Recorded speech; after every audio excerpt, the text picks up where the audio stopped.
Welcome to the Woman Angler and Adventurer Podcast, inspiring real women with a passion for fishing and the outdoors to go get their adventure on.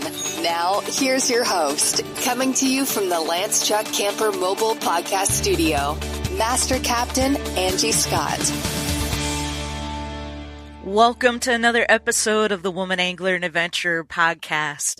As I prepare to head down to Logan Martin at the end of the week to start official practice for the 2022 LBAA Classic, we're kicking off a short series of revisited episodes centered around women in hunting.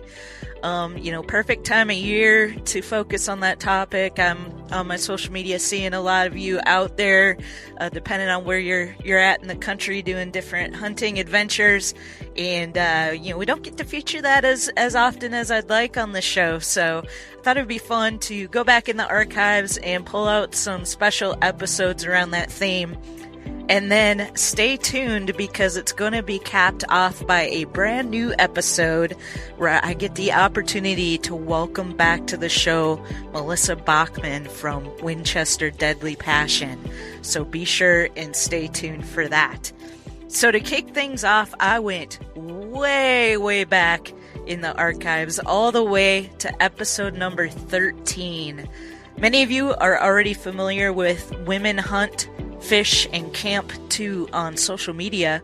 Now you get to meet the woman behind it all. If you weren't listening to the show way back then, you get to hear her story, Dawn Freeland. Enjoy.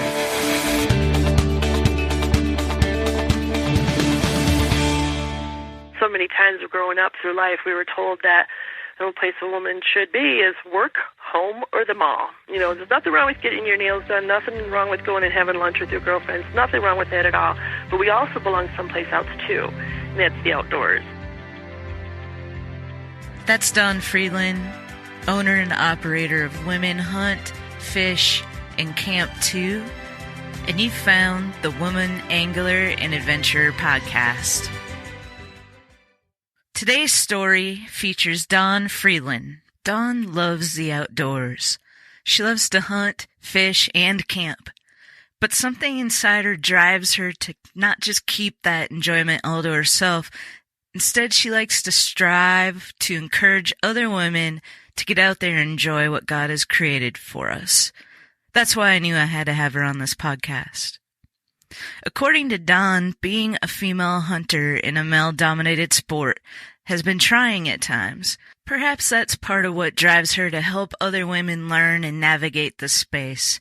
She's observed that the prejudices and attitudes have been the hardest to overcome, and some of the other difficulties have been working with gun store owners, property owners, and the quote-unquote good old boys club. These types of challenges seem to transfer over into the online space as well, specifically social media. Dawn's noticed through running her Women Hunt, Fish, Camp 2 Facebook group and her Facebook page that a lot of times women tend to be easier targets for people out there wanting to make negative comments. I've seen this firsthand from a songwriter friend of mine in Nashville who also is really big into hunting and fishing in that world, and noticed that she tends to get attacked a lot more than when I see a guy post a picture of a recent kill. Here's what Dawn has to say about that. Oh, absolutely. We're easier targets. Mm-hmm. We tend to get more of the negative. And I'm not sure why that is, but we get more of the negative comments than if a guy was to post it. I see a lot of these female trophy hunters, and specifically, will get death threats and stuff sent to their home against their children, and it's horrific. It is just, they'll make Facebook pages, social media accounts just to slam and hurt and shame these women hunters, and it just blows my mind. But you don't see much of it at all about if a man does it. Mm-hmm. There's still a double standard, even if they're an anti-hunter. There's still a double standard out there. Hey, where's my death threat? I killed a big animal. Yeah, it's crazy. I don't understand it. I don't know why. Just because it's just out of the norm, I'm not sure. Or they feel that we're easier to bully and push around. I'm not sure. I really don't know why. But for the most part, how I handle on my pages when I get those, I used to get them at the very beginning. I got them a lot. When I started Women Hunt too, I got it quite a bit. I would get them daily. I was really watching all the comments, every single thing that was posted on my page diligently. I can relax a little bit more now, but at the beginning, I found that the longer I leave the comments up, the more it brought more negative comments. It was like a magnet. It was like, okay, we got away with that one. Hey, guys, you jump on there, too. Hey, I'm going to call my friend, and you call your two friends, and you guys all get on there and comment negative stuff, too. Report these pictures. As soon as I started realizing that all I had to do was block them, report them, ban them, whatever I had to do, delete them, it would go away instantly, and there was nothing more after that. Okay. It was just a matter of time. Because there's sometimes, you want to use them as a teaching, educating moment. Like, hey guys, they chose to take this large animal, but you don't understand the background behind that. What they do in Africa is a different way of hunting they do over there than they do here in Michigan or throughout the United States. Even the way we hunt here in Michigan, they hunt differently in California. They hunt differently in Florida. They hunt differently. And it's okay. And then we have different animals. Here, our deer only have spots on them when they're little babies, but some of these axis deer, some of these other ones, they'll have spots all year round, all throughout their whole entire life, and people don't realize that either. So sometimes they use it as an educational moment to kind of educate people, but then there's other times you just got to shut it down and just, because it's not about bullying my fans that are posting these pictures, that I'm encouraging them and helping them and want them to encourage and ask questions and learn stuff too about other people, like I said, where they hunt in different areas is different than the way we do. But that it's all okay as long as it's legal, ethical, and the meat isn't wasted. That's all I care about. Bottom line, that's what I care about. That runs into a few struggles too with other companies, other organizations, but that is the way I feel, and that's how I run my page. And I guess for me, my instinct would have been, I haven't run into any of this yet because I'm just starting out and really just getting into things. But my instinct would have been to just, ignore any comments like that. But that's interesting that you say it kind of, if you just let them sit there, then it just kind of attracts. And it really did. I tried doing that too, and I finally got to the point where I just started posting. If you can have a difference of opinion. You can say, this doesn't look like something I would do. This doesn't look like fun to me. This is not for me. Cool. That's great. You're different. But you're not. That's still respectful. That's just stating how it's just not for them. It's something they want to do, or they're uneducated and they want to ask more questions. Great. But as soon as you start calling names, as soon as you start belittling or being condescending, as soon as you start being sarcastic, disrespectful, they got to go. I don't put up with anything. And like I said, I do a lot of fan shares, fan questions on my pages. For instance, one question that comes up quite a bit is, what do ladies do when you have to go to the bathroom when you're out hunting? That's not too many places you can go in life and ask that question. Right. There isn't too many. So I do there's top 3 or 4 questions that are asked, and the next one is, what do you do when it's your time of the month? When you're out there hunting, is it a good thing, a bad thing? What do you do? And so we'll post these questions, and almost like clockwork, we'll get some disrespectful comments. And I just found I have to just delete them, ban them, and report them. Sometimes I report them if it's real bad or harassing. But the person who posted these questions or posted pictures, they come here because it's a safe environment. They know that they're not going to get bullied. It's not going to be allowed. It's not going to be tolerated. So I'll get more of those types of questions and pictures and postings. If you're going to go someplace and you're going to post this picture of this, a small buck, a button buck that you shot, and you're a single mom, you're in state land, and you're proud that you're going to feed your kids. Your mom and dad help watch the babies so you could go out and hunt, and you took a smaller sized deer, and we get inadvertently, every single time we get somebody bashing them, saying, you should have let that one grow, should have let that one pass, and who do you think you are? And to me, it's like, you know what? You're not to judge what she did or didn't do as long as it was legal, it was an ethical shot, and she didn't waste the meat, who are you to judge? If it's okay with the state, why is it not okay for somebody else to feed her family? And I just have such a problem with that. That is probably my biggest pet peeve that I have. Now I'm wondering, so what do you do if you're out there and you have to go to the bathroom? Well, personally, what I do is I tend to dehydrate myself too much. So if I know I'm going to be out hunting and I'm not going to be able to come back for 5, 6, 7 hours, I will dehydrate. So I will only bring a very small amount of water and only take little sips. But if it's to the point where I'm out there a long time and it's just, you can't help it, and you just have to go. I know some ladies will bring like coffee cans with a lid and they'll put toilet paper in there, so then they have that with them, and then they seal it all back up so the smell doesn't escape. I know some people use the little Go Girls or the Sheebies as like a little funnel to stand up, go to the bathroom. That's something that I don't think would work for me, so I haven't tried that. But everybody's a little different. Some people just will only go a 2-3 hour hunt and then they come back home just so that they can use the restroom. So it's everybody's personal preference. Yeah. It really is. You gotta figure out what works for you. And what I like about when people ask those questions, you're going to get so many different answers. One of them are going to work for you. You're going to find something in those questions or in those comments that will work for you. Or, I never thought of that one. That's probably a good idea. I could probably do that.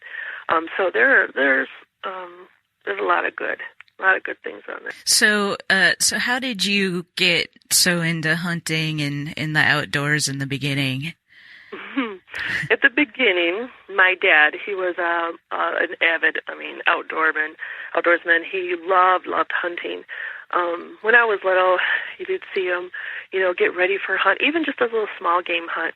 And I really, got curious about it. I really wanted to go with him. And he'd say, well, no, I'm going to take your brother out. What are you doing? I want to know too. I want to go too. And, well, we're going to squirrel hunting. Well, cool. I was all about it. And go talk to your mom. She might have something for you to do in the kitchen. This isn't really for girls. And I just remember going, oh, okay, but why? I didn't understand, why is it not for girls? I wanted to know that question. And it created more questions. And, I would, of course, didn't ask those.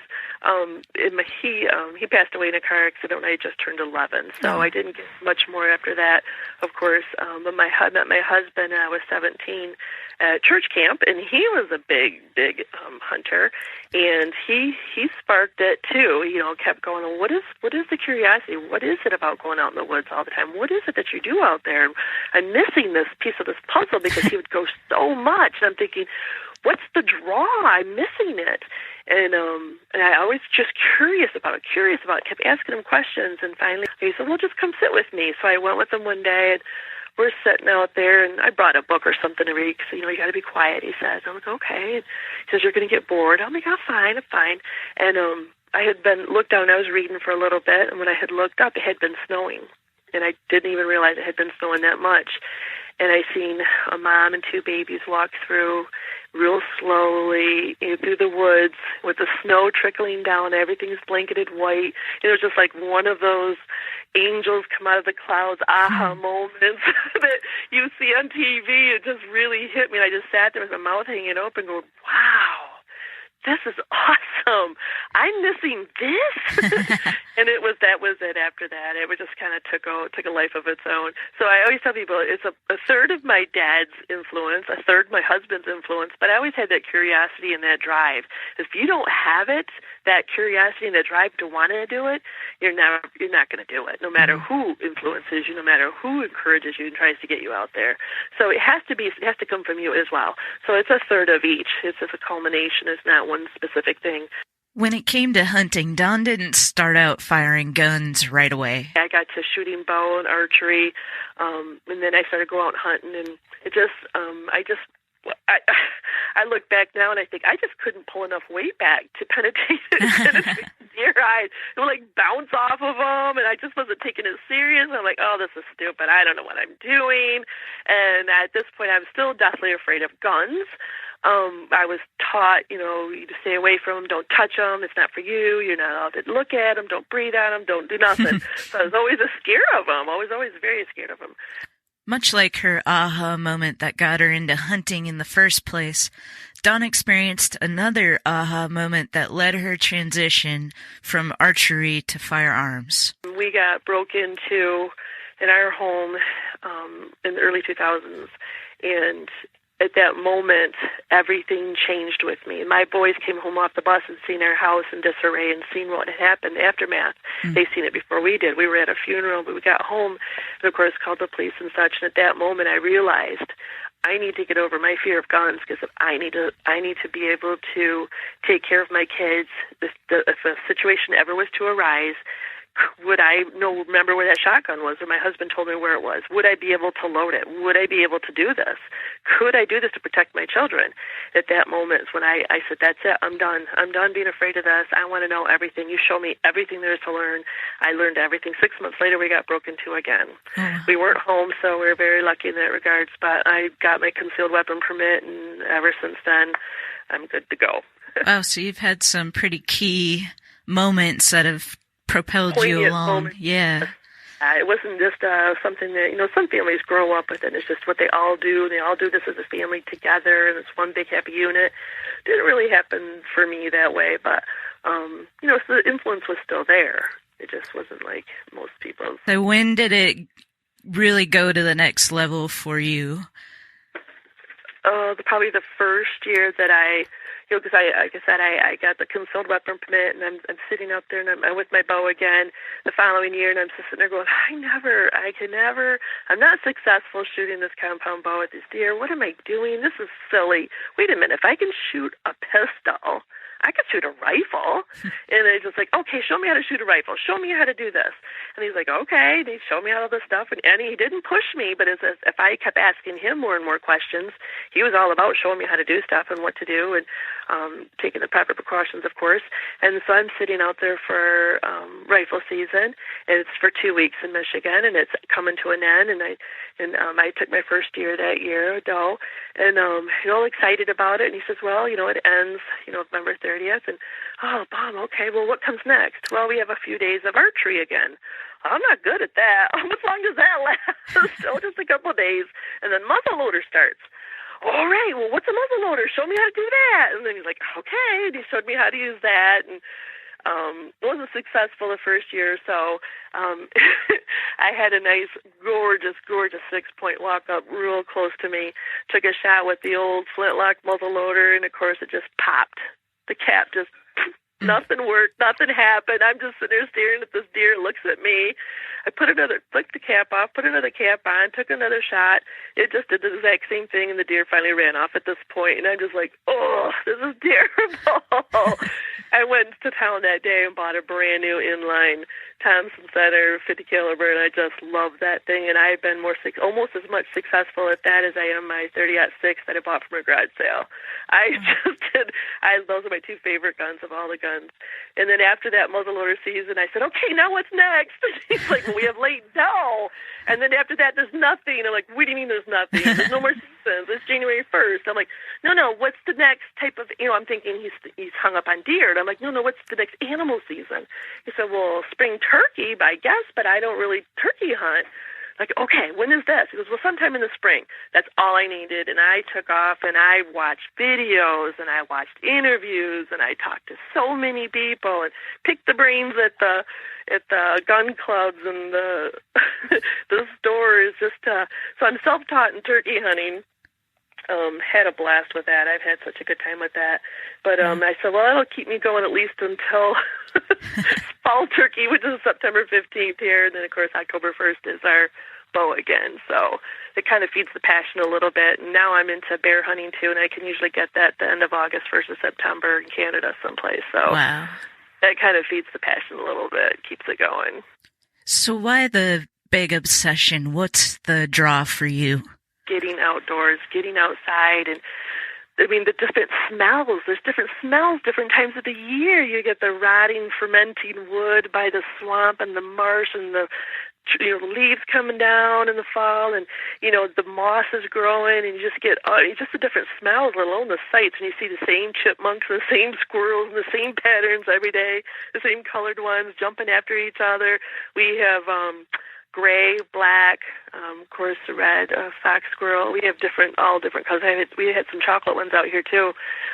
Different squirrels over the years, and you get to see them and watch their patterns and their families, and kind of move around. And I don't know, it's just a connection with all of it. Yeah. And then, of course, the seasons as you go out into September and for turkey, and everything's still green out there. You still get mosquitoes when you're out there, but at night sometimes you still need the little heater. In Michigan, you could go between the thermostat and the Mr. Buddy heater in the same day while you're hunting, and to watch the colors change in fall, and then snow come, and it's all of it. It's connecting with all of it. And then, of course, providing lean, healthy meat for our family is, of course, the payoff.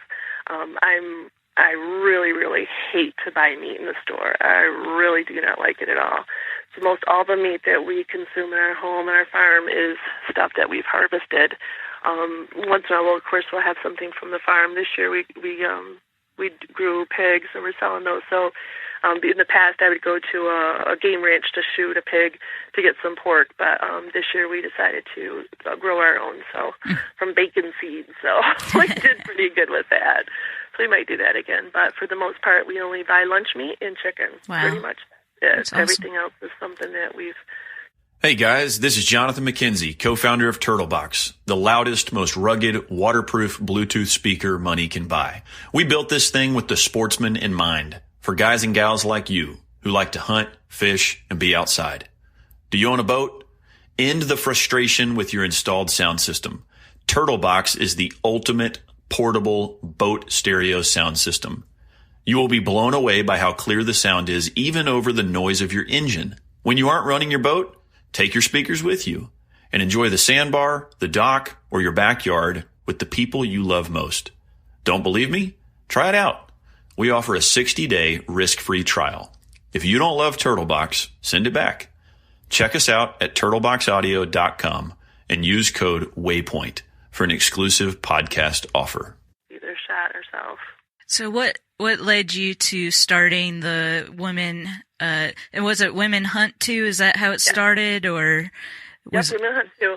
I had at the time, this was 2010, just by at the time you didn't have an option to shut off what things you like or don't like to show to the public, because I had everything set to private on Facebook. And there was some pages that I liked, which is a lot of Remington and Thompson Center and some of these gun pages and other Facebook social media for hunting stuff related. And somebody who was a mutual friend of mine seen a lot of this stuff, and they had been looking for somebody to be on this new talk show that they had on the radio. This was in Florida, so I had to call in and do a talk show thing on Saturdays. At first I thought he was kidding. And he says, well, I've seen a lot of stuff that you like, you're really into. We really like to have you on there. Would you think you'd be interested? Thought he was kidding at first. I'm sure, okay, you and everybody else, they send me these weird messages. You just don't believe them. And I asked him to send me their website that they were on and show me a little bit of information, and he did, and by golly, it was real. So I started doing radio on Saturdays. That's how actually it all began. And he said, we can't pay you, but we'd love to link back to your website. Oh, website? Or anything you have on social media. Social media? What is he talking about? Nothing. And he says, we could link back and we could write your own commercials, basically. What is he talking about? How in the world? And after that, it just kind of well, I guess I could open a Facebook page. Let me see what's out there for women. Because I had been looking, and there just wasn't anything. Well, this time I looked diligently and really didn't find much of anything for women in the outdoors specifically. And it just okay, I got to come up with a name. Well, what am I going to call it? And just took on a life of its own. And then I had the page running for a while, and people started saying, well, where's your T-shirts? What T-shirts? We want to buy your T-shirts. You want to buy T-shirts? I just couldn't believe it. They said, well, yeah, we want a shirt that says Women Hunt Too on it. Okay, so now I'm a T-shirt salesman, I guess. It just took on a life of its own, and it's been growing crazy ever since. Yeah. On my Women Hunt Too page on Facebook, I have quite a few followers, and those are all organic. They're not paid in any way. I've never paid Facebook to advertise. These are all organic likes. Wow. So we have pretty good following. It's been since 2010, so it'll be 8 years this fall. But it's It's just being an everyday, average woman, middle-aged, overweight woman that just loves to do what she loves to do and likes to promote it online. And just trying to encourage women to get outdoors. That's basically the bottom line. Soon Dawn found herself expanding the group from hunting to fishing and camping and other outdoor activities. Right. It was a matter of just a few months, and I had people saying, well, I don't like to hunt, but I love to fish. How come you don't have a women's fishing page? Okay, I guess I'll do women fish too. And then after that, well, I don't hunt or fish, but I love to camp. Like, all right, this is just kind of how it grew. They told me what they wanted, and then I just went from there. So that was just a matter of a few months after that those grew, those pages. And then just this last year, I started because I wanted something a little bit more personable. Mm-hmm. Facebook has changed quite a few things, how things are run, what people are seeing in their news feeds, what comes first in the news feeds. They want us to pay for them to put these things up in the news feeds. People don't see a lot of my posts because I won't pay for it. So groups will they'll show up more, so I'll have more interactions with people, asking questions, referring links to different things. Hey, ladies, what did you find out for women's camouflage clothing? I can't find anything that will fit my body type. Do you guys have any links? And then they'll share with each other. Mm-hmm. These worked for me. This worked. This didn't work. Don't try these. Try these. And it's just kind of a community thing of figuring out what works best, figuring out the need, and then supplying that need. It's figuring out, of course, necessity is the mother of invention. It's basically how it runs. So we in the group page, the VIP group, we just encourage each other, ask questions, and everybody's encouraged to promote their self, what they do, where they're from, what type of rod and reel they use, what type of gun they shoot, what area they're at, if they're affiliated even with the business page. What's been some of the biggest benefits that have come out of starting the Women Hunt Fish Camp 2 stuff? Just, I imagine you've got a lot of great relationships and things. Well, yeah, the biggest thing is when I'm going to these expos and these shows, my number one love, the very beginning of everything is to encourage women to get outdoors. When I'm at a show and I have a woman that will come up to me and said, this is my first year hunting, and I didn't want to go, but I found your page online, and I thought maybe I could go sit with my husband for a little bit, and I did it, but then I really wanted to hunt by myself. Because I see so many people doing it, and I thought maybe if you guys could do it, I could do it.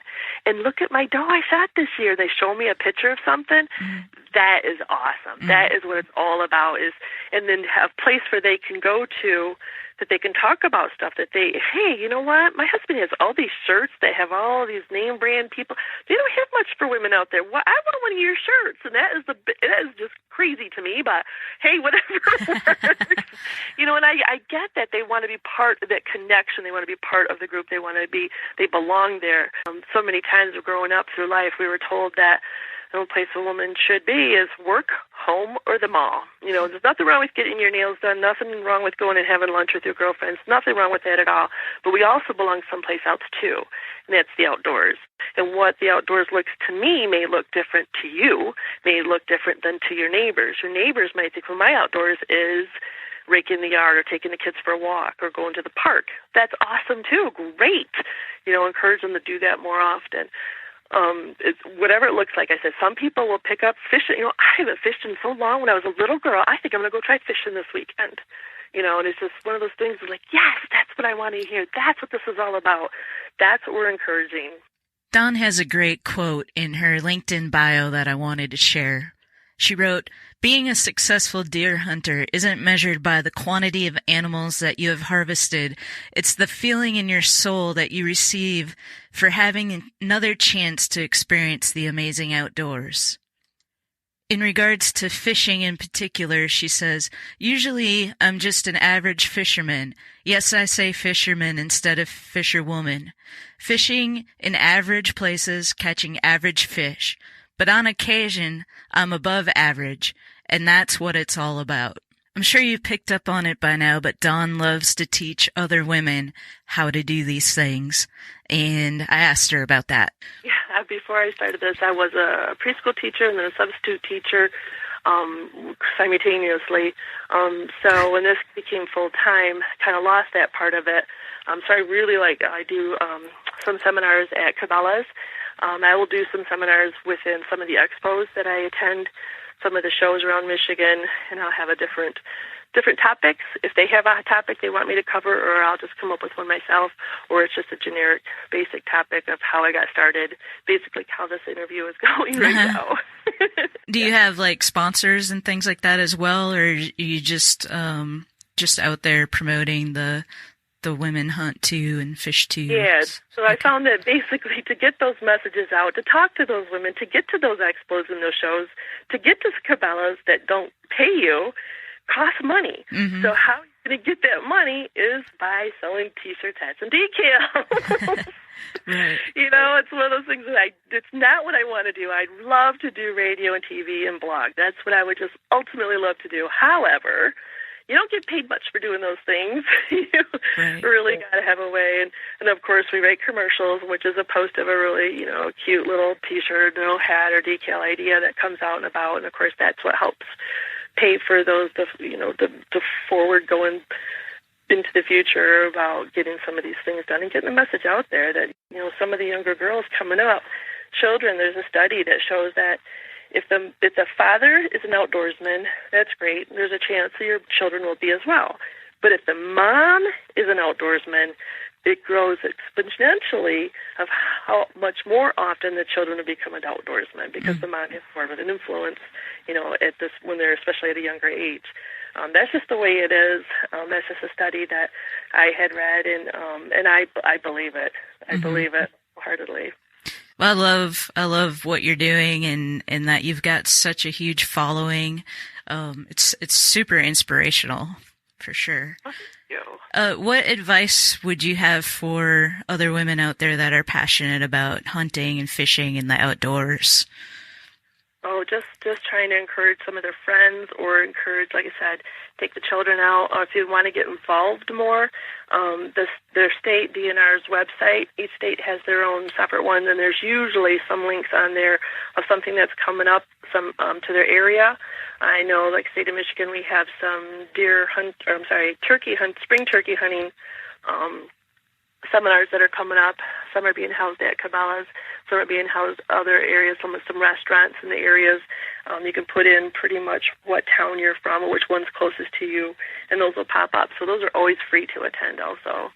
As we wind down here, I'm always curious to ask my guests, especially since hunting and fishing gear can tend to be a bit pricey, what kinds of inexpensive gear are your personal favorites or can't leave home without items? Biggest deterrent that women have is when they're hunting is they don't want to get cold. That's the biggest thing. Where do I go to the bathroom? And I don't want to get cold. So I did write a blog, I think it's 2 years ago, about how to stay warm also, but it's also cost efficiency, which is silly things that sounds ridiculous to some people, but it's actually effective and very, very cheap. Like you can afford the most expensive boots that you can afford. They're still going to get cold toes. So of course you get those little 99-cent toe warmers. You throw those in there, and those don't only work for a certain period of time too. But I found that you wear wool cotton blend sock. Put your foot in a plastic bag, like a Myers bag or bread bag, then either put another sock on top of that and put your foot in the boot. Your feet will also stay drier, but they'll stay warmer. And most people think, that's so silly, but try it. You let me know if it doesn't work better for you. And I have done it so many times. It sounds silly, but it is just a cheap fix, but it works. Another one was having anything between your foot, the bottom of your foot, and the ground, like a piece of cardboard, a board, a blanket, anything between your foot and the ground to keeping that cold difference from going up into your bottom of your feet, up in your legs. That will make a big difference too. Cheap fixes. It's nothing that costs a lot of money. I'm all about that. And I know a lot of people they're hardcore. They got to have a certain type of print for their camouflage, or they think they're going to get seen. My middle son still hunts with his grandpa's old red plaid wool jacket and pants, and he gets a buck almost every year. There's something for those awesome, amazing patterns, which are great, but if you can't afford them, it really doesn't make that big a difference. That's what a lot of people say. You can break up the pattern. You got to break up the pattern. You can't move. How did those guys kill all those animals with all that plaid back then? Right. you know, sometimes, of course, you're in a blind, and sometimes you have the stuff in front of you. So obviously, it's all camouflage. But it's basically, you could go to Goodwill, you could buy camouflage. You don't have to match. It doesn't have to be high end stuff. It doesn't have to be the best and the brightest and the best and the biggest. It just has to work for you. Mm-hmm. Yeah, I guess if you don't have the money to go out, that shouldn't be something to stop you from going out there and doing. I know that people will. I've heard them make fun of people for wearing. Oh my gosh, your camouflage doesn't even match. Oh, you're wearing the red plaid, but you're wearing something purple. The deer can't see it anyway. You wear camouflage, so the deer don't see you, not for your buddy, not for your judgment of the other hunters around you. Right. To break up the pattern when you're out there in the woods. But you just got to figure out what works for you, what works for your area. Where I hunt with a lot of oak trees. It's just the colors in the fall, of course, are bright orange, bright yellow. It all depends. So. Awesome. It's all different. Or where you hunt someplace else, they don't have those colors. You don't have the same type of patterns that we have in the trees that you would have someplace else. So. Mm-hmm. Well, that's great. I really enjoyed this. A lot of fun. I love talking with you and learning more about the hunting world, because I'm more in the fishing world, and so. But no, it's awesome. I love that you're getting out there. I love that you're doing what you're doing, and I love your mission. Thank you. Yeah. I appreciate that. Very Yeah, cool. we're all in this together, and we're all here to help each other, encourage each other out there. Awesome. Number one, stay safe. Yes. Be safe. Awesome. Well, thank you so much. Great. Yeah. Thank you so much for having me. Yeah. Appreciate it. Where can people find you online?